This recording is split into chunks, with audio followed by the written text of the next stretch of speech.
Assalamualaikum warahmatullahi wabarakatuh.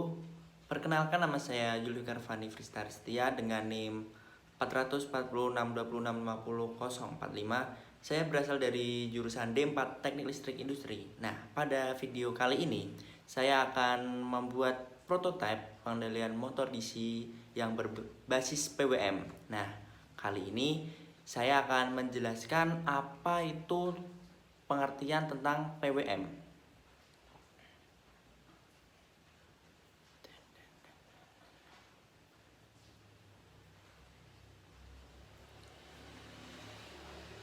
Oke, di sini pengertian PWM.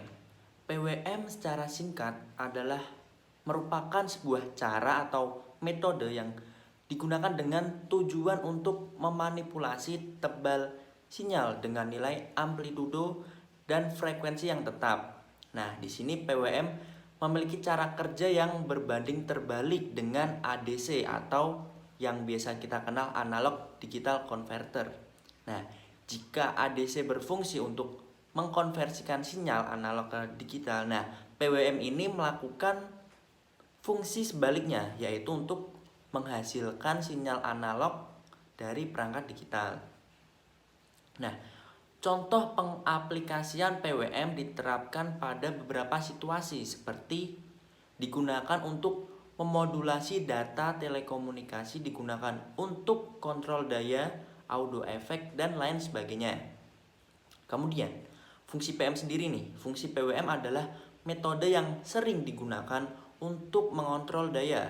Selain sebagai pengatur daya, PWM juga berfungsi sebagai pengatur gerak dalam sebuah perangkat elektronika. Sesuai namanya, yakni pulse width modulation. Maka dalam sistem PWM digunakan untuk mengubah lebar pulsa. Hal ini karena pada umumnya sinyal PWM memiliki frekuensi dasar dan juga amplitudo yang terbilang tetap. Nah, dalam perhitungannya, lebar pulsa dalam PWM dibuat berbanding lurus dengan amplitudo. Artinya di sini sinyal PWM memiliki frekuensi gelombang yang tetap, namun tetap saja memiliki nilai duty cycle yang berbeda, yaitu dengan digital nilai antara 0 sampai 100. Nah, pada praktek kali ini proses pengerjaannya itu sangat panjang ya. Dari awal kita membuat desain di aplikasi Eagle, lalu kita membuat rangkaiannya, kita mencablon ke PCB-nya. Biasanya kita membuat itu desainnya kira-kira seperti ini nih. Nah, saya udah siapin beberapa untuk saya tunjukkan yang sudah jadi dari aplikasi Eagle. Nah, ini kita buat dari aplikasi Eagle untuk jalur rangkaiannya. Lalu setelah kita cetak print, kemudian kita buat dengan larutan yang biasa kita kenal itu obat nyamuk atau sovel. Nah, pada kali ini pada proses pembuatannya kita membuat dengan sovel itu kita oleskan ke dalam kertas ini, lalu ditempelkan ke PCB hingga sampai melekat. Lalu setelah itu digosok dan kita keringkan. Setelah kita keringkan, kita tunggu beberapa saat dan kita bersihkan dengan air. Nah, pada proses kali ini sangat-sangat diperlukan ketelitian atau sabar atas pembuatan ini, karena proses ini seringkali gagal atau rusak pada pembersihan. Nah, setelah pembersihan selesai, lalu kita rendam ke dalam FeCl ya, pada proses kali ini agar tembaga-tembaga yang tidak diperlukan di PCB tersebut bisa hilang dan hanya jalur ini saja yang terdapat pada PCB itu. Nah, setelah itu pada desain ini kan ada yang bolong-bolong ya. Nah, nanti kita bor pakai bor mini drill yang kecil itu. Setelah itu kita masukkan rangkaiannya seperti potensio, kapasitor, dioda, dan lain-lain. Nah, setelah kita rangkai, kita timah, kita solder timah itu, kemudian kita lihat apakah sudah terpasang. Nah, pada kali ini kita lanjut melihat proses yang sudah jadi rangkaiannya. Nah, oke, ini teman-teman nih, dari hasil yang udah jadi, ini dalam jalur rangkaiannya, dan ini adalah timah-timah yang hasil sudah disolder. Nah, dan kita balik nih. Nah, di sini ada beberapa komponen-komponen listrik yang sudah saya buat nih. Oke, saya putar saja biar tidak sulit. Oke, nah bisa dilihat ya teman-teman, di sini ada beberapa komponen yang bisa dilihat ini. Oke, nah di sini saya juga akan menjelaskan tentang harga-harga ya. Jadi ini potensio. Potensio ini seharga kurang lebih 3 sampai 5.000. Ini untuk potensio. Kemudian untuk MOSFET IRFZ 24N ini nih sekitar 6.000. Kemudian ada dioda 401.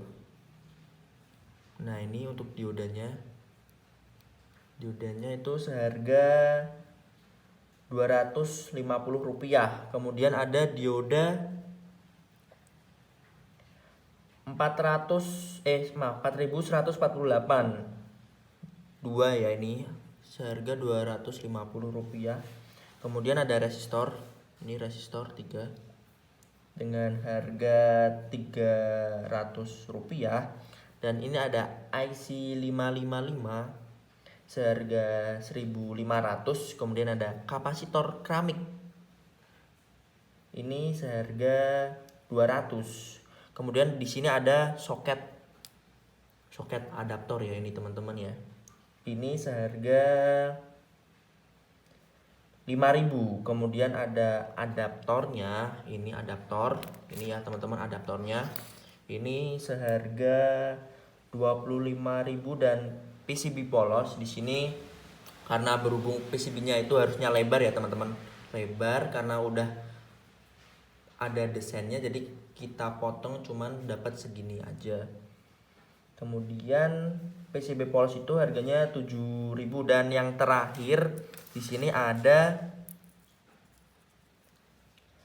dinamo motor. Ini dia dinamo motornya. Di sini saya kasih kertas putih biar bisa tahu apakah berjalan atau tidak. Nah, kita langsung saja untuk proses menguji.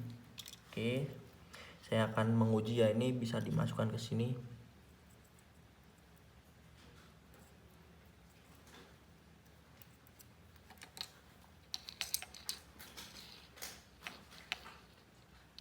Oke. Nah, ini sudah bergerak ya teman-teman. Diputar ke kanan. Nih. Ya, ini saya putar lagi biar ke kanan. Nah, ini jadi potensio ini jika saya putar semakin ke kanan, ini perputaran motor DC-nya akan semakin cepat. Nah. Ya, jatuh.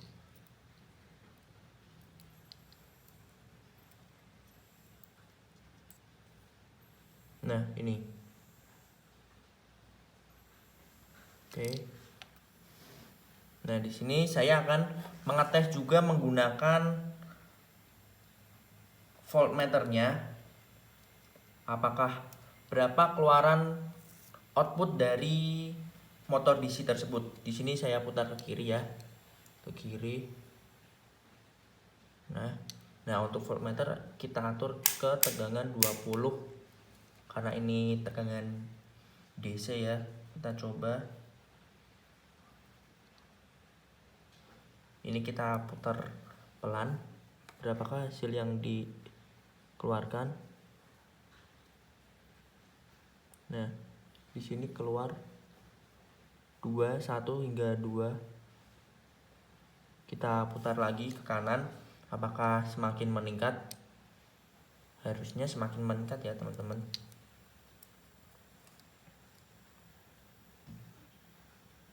Nah, Ini sudah menunjukkan angka 3 dan 4. Kita putar lagi semakin ke kanan. Ini harusnya semakin bertambah. Nah, ini ada di angka 5 dan 6. Oke, kita coba mentokin ya, Kita mentokin paling kanan. Di paling kanan kita terdapat 7 hingga 8. Ya, oke, 7 hingga 8. Nah, ini udah paling mentok ya, teman-teman. Oke, aku matiin. Nah, ini perputarannya semakin pelan dan mati, teman-teman. Oke. Dari sini aku bisa simpulkan bahwa siklus kerja PWM pada umumnya sinyal PWM akan tetap dalam posisi on atau hack untuk waktu yang ditentukan, kemudian akan off atau low selama sisa periodenya. Sebagai pengguna, kita dapat menentukan berapa lamanya PWM berada dalam posisi on. Nah, caranya yaitu dengan mengendalikan siklus kerja atau duty cycle dari PWM. Pada saat PWM dalam posisi on, siklus kerja atau duty cycle memiliki nilai 100%. Nah, sedangkan pada PWM off disebut juga PWM dalam posisi duty cycle atau 0%. Nah, cukup sekian dari saya atas pemaparan praktek tadi. Kemungkinan jika ada kekurangan atau kesalahan ya mohon dimaafkan. Sekian dari saya, terima kasih. Wassalamualaikum warahmatullahi wabarakatuh.